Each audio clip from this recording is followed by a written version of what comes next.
just a few hours ago, it came down that Facebook and Instagram were going to ban not only Louis Farrakhan, but Alex Jones and a few other people for what they deem hate speech off of their platform. Now, we know a few months ago, YouTube and a few other platforms, came down and removed, Alex Jones channels. They said they didn't want it, on there. Now they're, in particular, Louis Farrakhan, which stretches into the black community, the hip hop community. Mm-hmm. We seen him, being an orator at Nipsey Hussle's funeral. So he's big, real big connection in hip hop. But Snoop Dogg was one of the first people to jump up today and speak his mind. So I'm going to play what he said, and then we're going to have a real detailed discussion about this. Here's Snoop Dogg reacting to Louis Farrakhan being banned off Facebook and Instagram. For real, that's how y'all feel? So Facebook and Instagram just banned the Minister Louis Farrakhan. I want to know for what? All he ever do was tell the truth. But y'all gonna ban him though. All right. What if we ban y'all? What if we stop fucking with y'all? Facebook and Instagram? How the fuck y'all gonna ban Minister Louis Farrakhan for putting truth out there? I stand with him. I'm with him. Ban me, motherfucker. Ban me. Because I'm going to keep posting this shit. I'm going to keep putting Minister Louis Farrakhan out there. That's my dear brother. Fuck y'all that got a problem with it. Sorry about that, Minister. I had to bang for you. I know you don't permit that. So that's Snoop Dogg, in front of his 31 million followers on Instagram today, pretty much saying he stands in alliance with Minister Louis Farrakhan.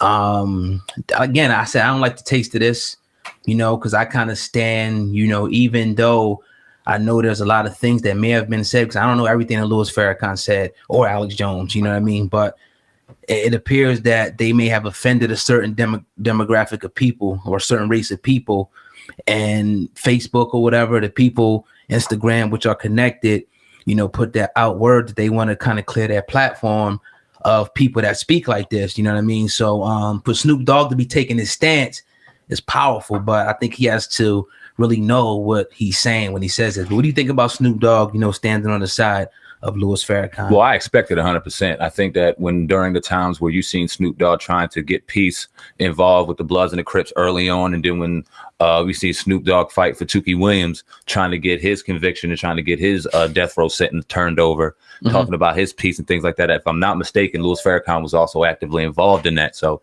these two do have a close relationship, and that has been on camera, that has been seen on top of obviously behind the scenes and things like that. So it doesn't surprise me. I want to get away from the parties involved real quick and just really talk about the dangerous dynamic that is going on right now. We talk about it with social media really being taken too seriously and people reacting, and just how it's really turning the world upside down. And now what it's essentially doing is really taking away people's voices. And we talked about that dangerous slope we're going down, where when you talk about you offend a certain demographic of people to where now they're allowed to turn a button off, and their alibi is going to be, well, you signed a non-disclosure agreement.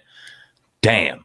And you really gotta, just because this person finds it offensive doesn't mean this person finds it offensive, doesn't mean this person, doesn't mean this person. That's why we also have the right to turn off what the fuck we decide to turn off, go to the next station, go to something that appeases to us. Not everything is going to be something that is for our taste, for our flavor. It's supposed to touch a certain demographic of people, so it does. We can't go and say that because Farrakhan was talking to his demographic of people and it wasn't for you necessarily, even though you might have heard something that you may deem offensive to yours, and decide to fucking pull the plug on that. Right. And that goes for Alex Jones and anybody else that's going through the situation right now. Whether you agree with what they're saying or not, it's very dangerous and not fair and completely against the First Amendment to take away somebody's rights to have their freedom of speech. Yeah. And it's definitely, sliding right down that slope. Now I want to read a statement from Facebook. They said, we always ban individuals or organizations that promote or engage in violence and hate, regardless of ideology. The process for evaluating potential violators is extensive and is what led to our decision to remove these accounts today. This was a Facebook spokesperson who spoke out today. Again, I think it's a very, very slippery slope when you start to, remove people off of a platform And that's why a lot of people are moving now to make YouTube, Facebook, and other platforms public forum to where things could be said. Now, I understand if, here's the dilemma, because it's like, all right, people will say these are private companies. Right. You sign an agreement, i.e. YouTube, i.e. Facebook, to follow certain guidelines. If you cross these guidelines, which are always vague and ambiguous most of the time, then you can be terminated for this. They make every person sign that. So it almost, I'll say it like this, man. There's no doubt in my mind that Alex Jones, Louis Farrakhan probably has said something that offended people, but we all do.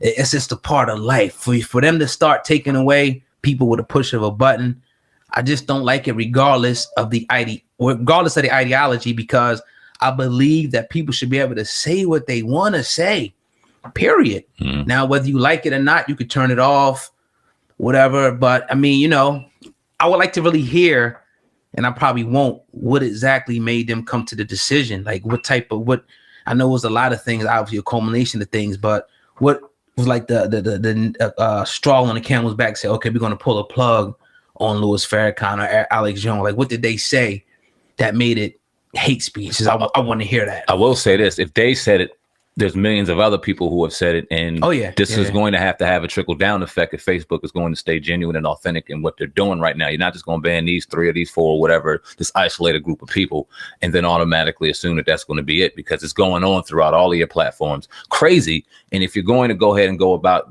hitting them, you got to hit everybody. I want to read something that Killer Mike said, somebody that's very respected out of Georgia. And he said this on his IG: "I watch all sides cheer as each other's rights are boxed in and stripped away. No, I am Chomsky said, if we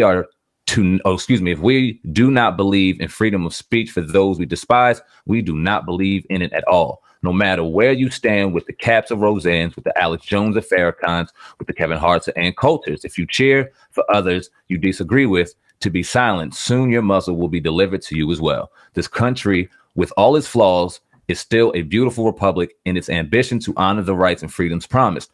I fear, however, we are on a dangerous path to lose our freedoms and rights by not wanting for those we disagree.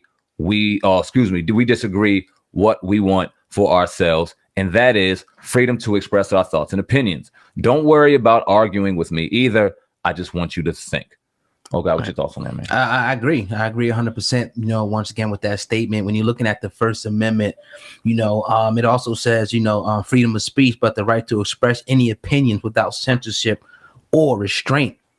I think it's a direct violation, of the freedom of speech. Again, they're always going to have that clause in there where it says, okay, this is, Facebook or Instagram or YouTube, you sign the clause. But at this point, I mean, these are like public forums. Everybody's on them. You know what I mean? Just like back in the day where you might not have had a Facebook, or you had to stand on the street corner and the same thing. And it's the same. It's just really the same concept. Only thing is people are now projecting through different screens and phones and the cameras and things like that. But again, I don't like it, man. Even though a lot of things I think Alex Jones said was outlandish, maybe not even true. A lot of things that Farrakhan said may have been embellished and whatnot, but it doesn't mean that you should ban them from speaking their piece about whatever that they think. You know what I mean? Oh God, okay. You speak highly on that as far as this being absolutely wrong and damn near illegal, all rights involved. But we also know the other side of the non-disclosure agreements, the agreements that we signed, and damn sure none of us read. I don't know a soul in the world that reads any of these agreements. We just check, get going, and get rocking. Mm-hmm. So in those clauses, I'm sure there's a lot of privacy and disclosure agreements that they can do such thing. Do you see there being any realistic chance of anybody that's being stripped of Facebook and Instagram going to court, taking this to court, and possibly winning? I don't see them winning.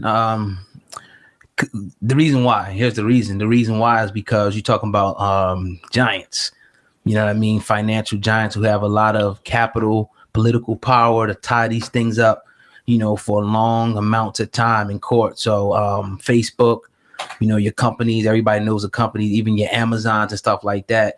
It's almost like you can't win against these companies.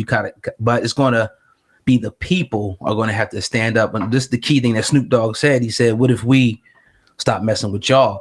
That's powerful, but is it going to happen? Now, That's what should happen. If they make an action to say, okay, we stop dealing with Farrakhan, then everybody who's attached to Farrakhan say, okay, we got to pull back from Facebook. We done. That's what should happen, but it ain't. You know what I mean? I don't want to say that. Let me not jinx it.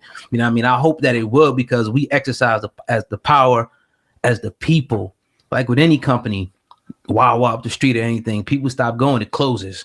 Period. You know what I'm saying? So, you know, we'll see what happens with that, man. Well, we got the power to close a lot of stores, a lot of shops, a lot of things, but unfortunately, throughout time, we haven't shown the discipline to be able to collectively be able to do so. Right. And this is no different. I mean, you're talking about fucking giants. There's some people, like I said in the pre-production, that could turn Facebook and Instagram off within the next 5 minutes, never look back, never care. And there's others that die for this shit. They wake up in the morning and they staring, they go to bed in the middle, they doing this. As soon as somebody drops a comment, they own it. They live for this shit. And God only knows what would they do without it. So is it going to be enough to really make some impact? Here's what I say, though. Here's what I'll say. Remember MySpace? I do. Look how they went out. Don't think Facebook or any of you companies, Instagram or whoever else, that you can't go. Another company may come up and have more lenient policies and take your spot. People, there's hungry people out there every day that's in the lab, that's in the office right now, looking to take your spot. It could happen. Nobody thought that MySpace would be gone. Nobody thought that Blockbuster. Nobody thought that Amazon would be where they would be, you know what I mean, right now. But that's what I will say. So when you start, Facebook and Instagram start making policies like this, just like when Gucci and these companies start showing blackface and stuff like that, your days could be numbered at some point. The people eventually are going to start to get tired, and maybe they might send you to chapter 13 or chapter 11 bankruptcy one day. You can go out just like anybody else can go out. Be careful. I agree with that. Speaking offhand real quick, just kind of jumping off topic, you talked about Gucci, and bringing up Gucci, it reminds me of Young Thug, and it reminds me of Mayweather in particular. Right. Because we fuck with Mayweather when it comes to fighting. Fuck with him. But a lot of his views, a lot of his stands, we don't rock with. And we got on Mayweather a little bit when it came to the whole Gucci situation. But now looking back at it, we had some time that passed. And we all know how time passes in 2019. It's here today, going tomorrow. We're forgotten about it. So let's just say, hypothetically speaking, because he's still in the gym, he has a fight coming up. Are you watching it? Oh, God, are you still not fucking with Mayweather, or is all bygones and you're good now? Because am I watching the Mayweather fight? Yeah. I never really watched it really like that anyway. To be honest, I never like paid to really watch it or whatever. So I yes, he did. Right, he never got it illegally. Huh? He never got it illegally. I don't remember paying. I watched it with you or somebody else like that. Or something like that. But